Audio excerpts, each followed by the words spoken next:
Well, hello everybody, and welcome to Astrovolution, Esoteric Astrology with Chandler Armstrong.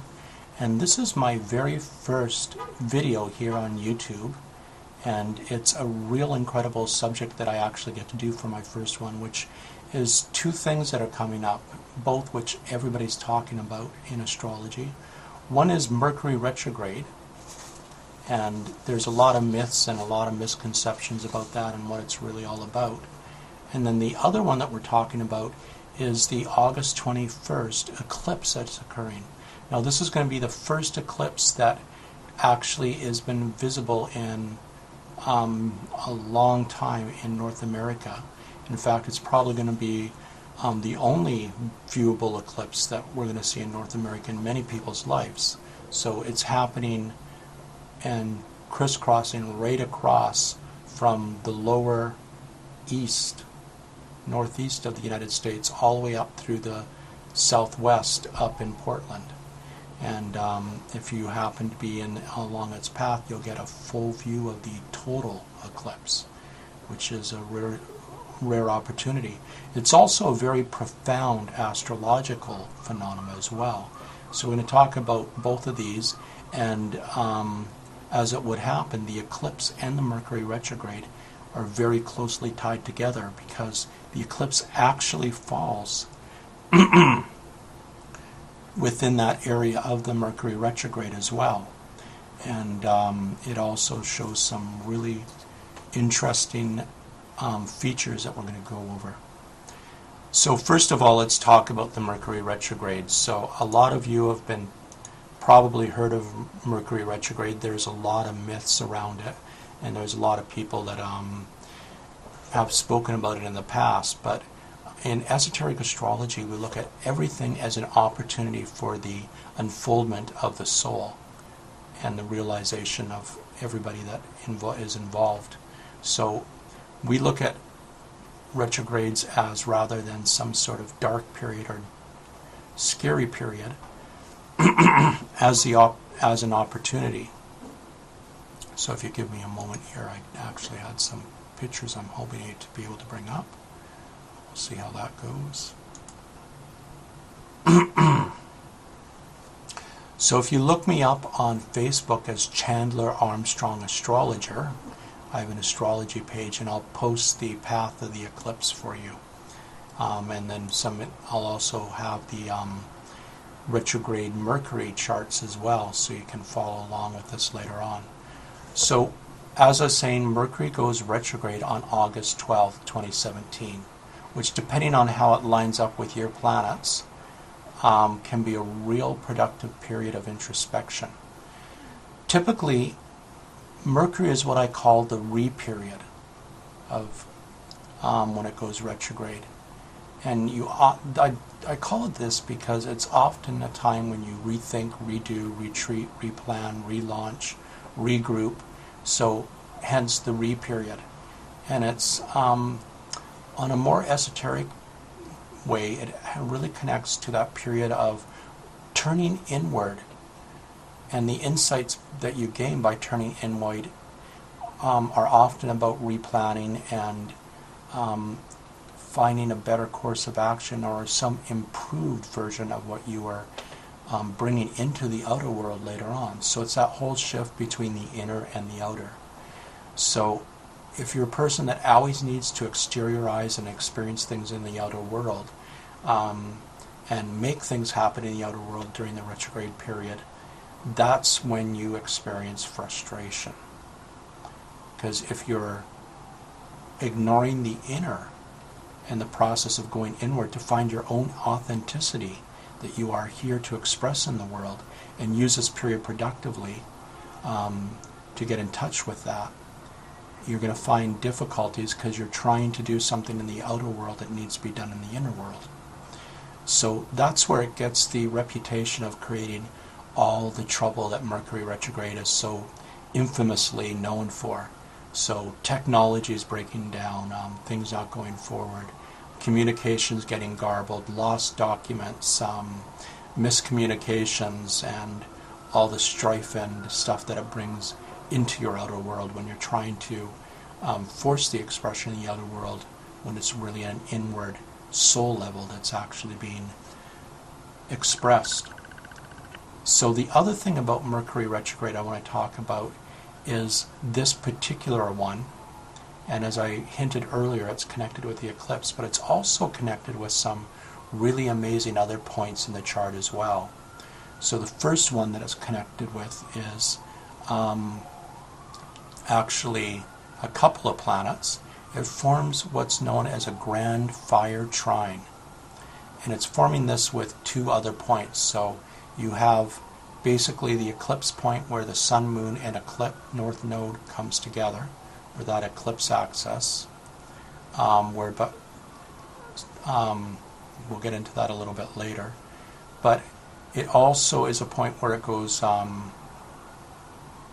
retrograde. It connects with Vesta. Now Vesta you may not have heard about, but it's really an important point in the chart. It's our sacred flame, or the eternal fire, or the eternal flame. And it has to do with our passion of expressing our sacred purpose in this world.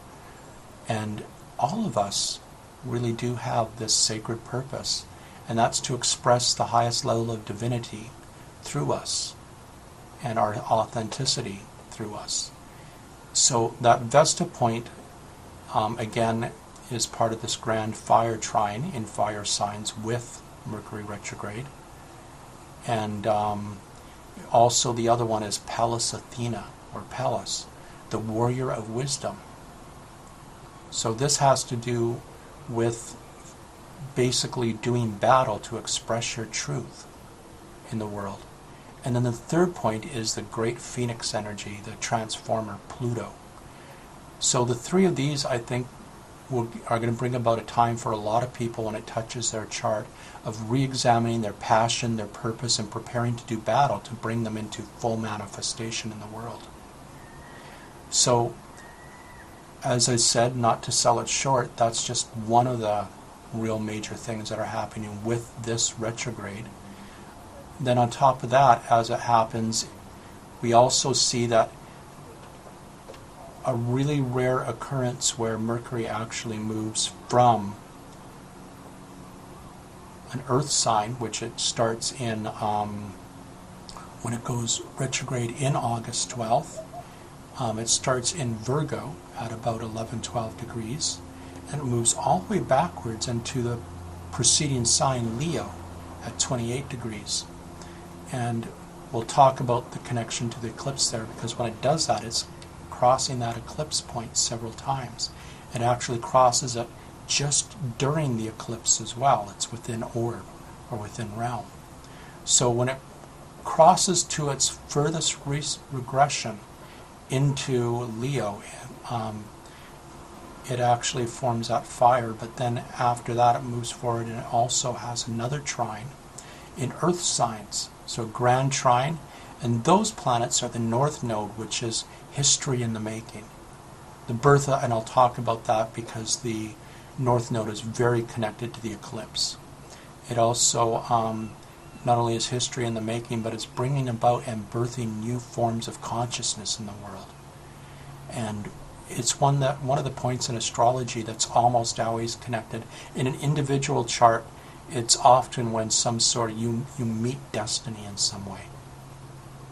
And those things that happen that really bring a change in your life, or people come into your life that change your life. Well, on a collective level, there's a new consciousness that is associated with that, that we're going backwards and rediscovering and bringing forward as well as it goes back and forth. So if you can imagine, eclipses, the other thing that, or we'll talk about eclipses again. I'm so excited about eclipses, I keep on bringing it up. So we'll get there eventually. So with this Mercury retrograde period, what we see is the connection with the North Node, and then we also see Saturn and Uranus. So we're talking about history in the making and moving forward with birthing new consciousness. Saturn and Uranus have a very, very interesting connection, because Saturn is the old structures, the traditional, and Uranus's whole purpose is breaking up old, outmoded ways to bring in something new.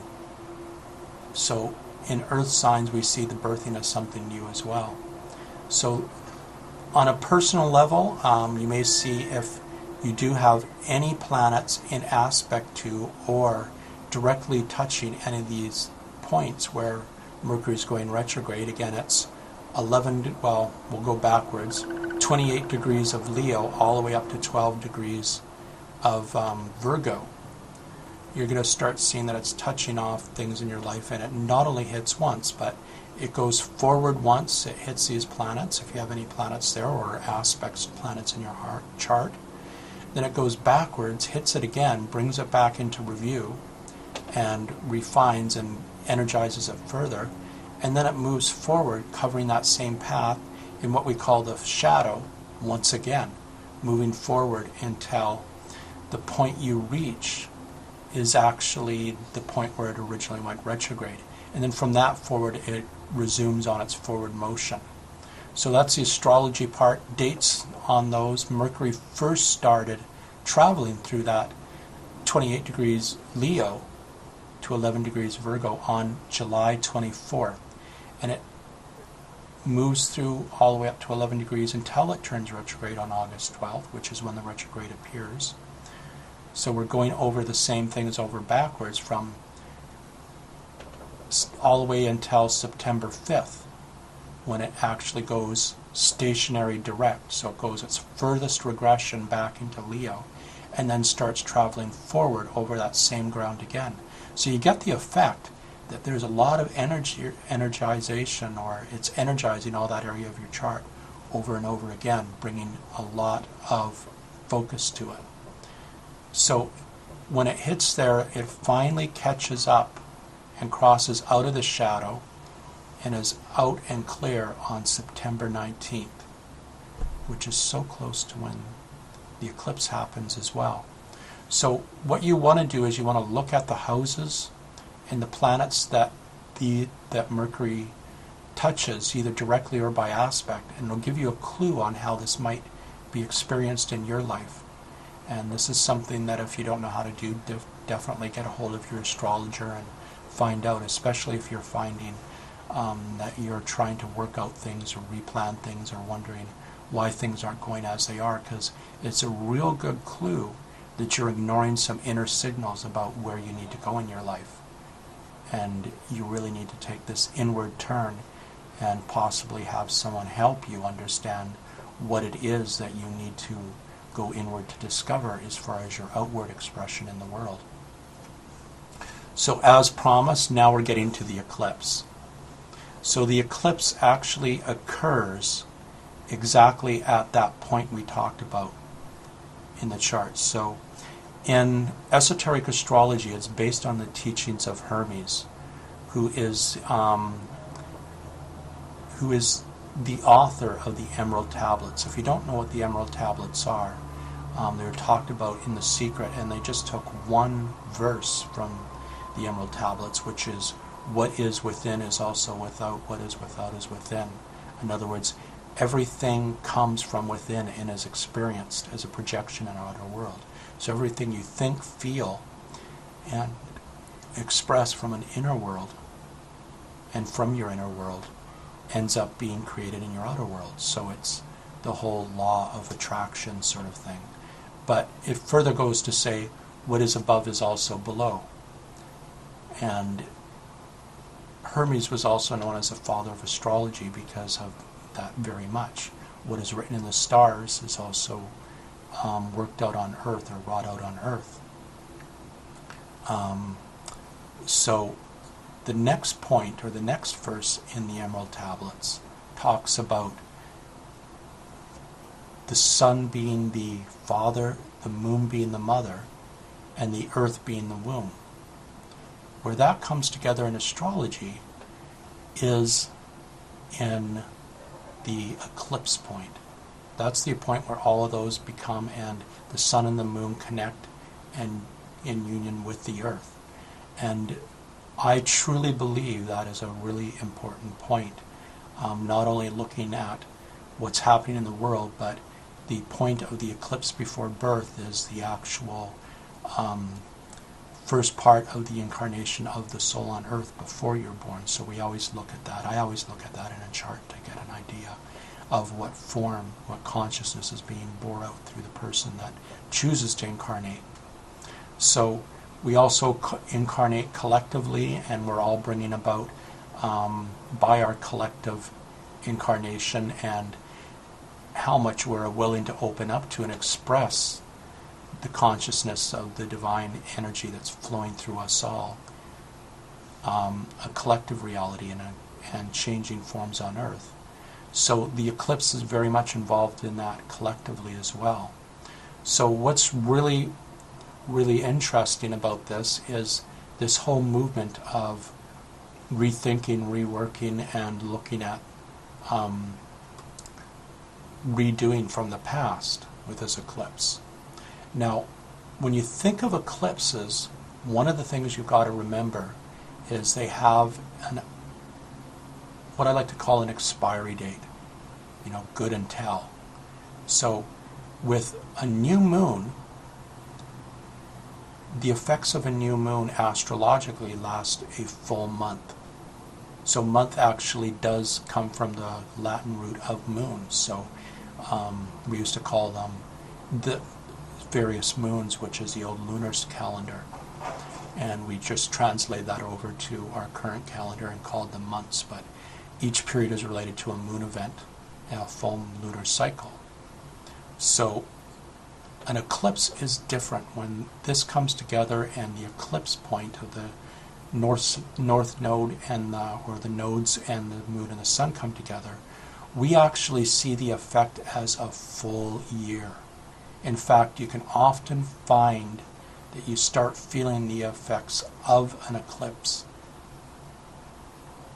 a while before they actually happen. There's a sort of setup energy that you start feeling the impending eclipse. So it happens at, like I said,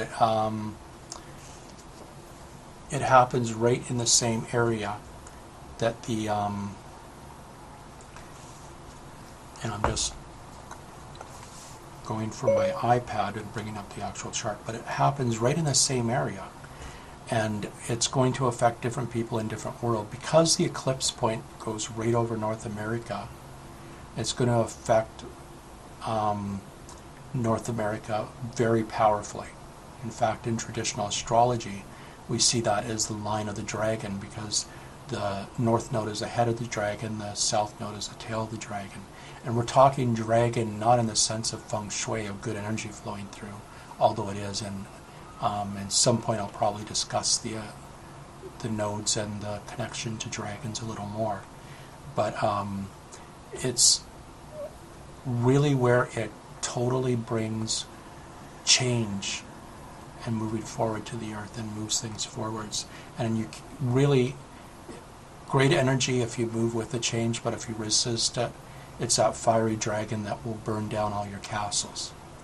If you go with it and you tame your dragon and you're working with the energy and the flow, then it's a tremendous tool for moving forward in consciousness with you.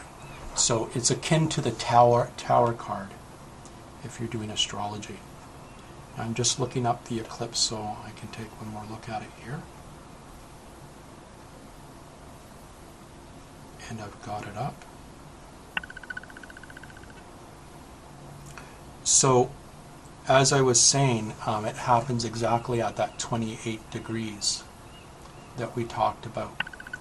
And I found it absolutely amazing, and I've talked about this guy before, but the exact ascendant of Donald Trump is 28 degrees Leo. So we see this eclipse going across North America, bringing this change. And an eclipse, again, when we talk about the birth of something, we're talking about the birth of the new consciousness being expressed, because the ascendant is the expression of who you are to the world. So, of course, Donald is expressing what to the world? I'll let you decide. My thought is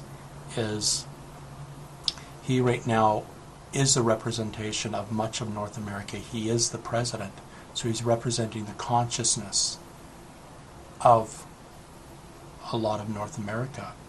So this really shows a tremendous change coming up in the change, and that's really what I believe the whole purpose we have Trump is to shine a light on what needs to change. The old way of thinking and the old way of hierarchies are beginning to crumble. We had to see how absurd our leadership can become and how chaotic it can become with the three-ring circus that we're seeing in the media all the time, in order to see what we really need to bring to the surface in order to change. And that's moving from hierarchies and leadership into holarchies based on love rather than power. So just to be really clear on that, it's a shift from a world and the old Piscean world, which had a lot more to do with seekers and saviors, to where we all have equal responsibility and work together to solve the world's problems. The time of leaders taking our destiny and shaping our destiny, I believe, is over. And I think that is the new consciousness that's coming about. Is it going to happen all within this year? I doubt it. But we're going to see events transpiring starting with this eclipse for a full year, where we really bring focus to that and we start seeing that there is something new and there is something better, and it's being born now. When we shift paradigms, the old paradigm stops working, and that is the impetus to moving into the new paradigm and finding something else that works. So he's a very brave soul to show us that the old system is no longer working, and I think that's what's going to happen. I find it remarkable that this whole Mercury retrograde in the eclipse, Mercury goes retrograde and stops within seconds of going into his 12th house. So it stays on the ascendant, and then it starts moving forward again. So what do I interpret that to mean? If you're looking for him to be ousted in anytime soon, no, I don't think he is. It doesn't go into his house, his 12th house of secrets, and hit his 12th house Mars or his 12th house Pluto. So I think he basically is saved by the skin of his teeth during this eclipse period in this year. But we'll have to see. I know that I was right when I said, regrettably, I think that Trump will be president, because I really wanted to see someone like Bernie Sanders actually come in, or someone that represented the new consciousness. But as is often in life, we learn more through shining a light on the darkness than we do shining light on light. So we needed this contrast to know what we needed to focus on. So that's what I see the eclipse being that's coming up, and really wanted to share that with all of you. I'm going to check my notes and see if there's anything else that I wanted to do. I think that's it for this week. So I hope everybody enjoyed Astrovolution, Esoteric Astrology with me, Chandler Armstrong. You can always contact me. I'm on Facebook all the time. Look up Chandler Armstrong Astrologer. I'm based here in Vancouver, but I talk with people all over the world, and I'm really looking forward to talking to you if you have any questions about that. Thanks a lot for dropping in, and thanks for watching my very first YouTube episode. Bye for now.